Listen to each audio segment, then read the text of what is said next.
Sabarimala സ്വർണ്ണക്കൊള്ളയിൽ BJP. ആദ്യം മുതൽ പറയുന്ന കാര്യം തന്നെയാണ് ഹൈക്കോടതി കഴിഞ്ഞ ദിവസം പറഞ്ഞതെന്ന് ബി.ജെ.പി. സംസ്ഥാന അധ്യക്ഷൻ രാജീവ് ചന്ദ്രശേഖർ. 4.5 കിലോ സ്വർണം ദേവസ്വം ബോർഡ് മുക്കി. ശബരിമലയിൽ മാത്രമല്ല, ഗുരുവായൂർ ദേവസ്വം ബോർഡിലും 25 കോടി കാണാനില്ല. ഇതിന് പിന്നിലുള്ളത് വൻ ഗൂഢാലോചനയാണ്.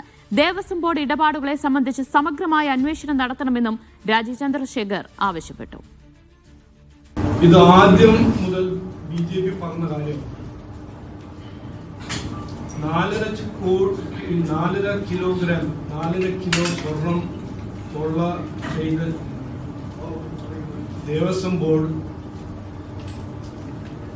ഇതിനെക്കുറിച്ച് നമ്മുടെ ബഹുമാനപ്പെട്ട മുഖ്യമന്ത്രി പറഞ്ഞു ഇതൊരു വീഴ്ചയാണ്. അതൊരു വീഴ്ചയല്ല, അതൊരു കൊള്ളയാണ്, ഒരു ക്രൈമാണെന്ന് ഞങ്ങൾ ആദ്യം മുതൽ പറയുന്ന ഒരു കാര്യം. സെൻട്രൽ ഗവൺമെന്റ് ഏജൻസീസ് ഇതിന്റെ ഇൻവെസ്റ്റിഗേഷൻ റെസ്പോൺസിബിലിറ്റി എടുത്ത് ഇതിന്റെ കോൺസ്പിറസി എക്സ്പോസ് ചെയ്യണം.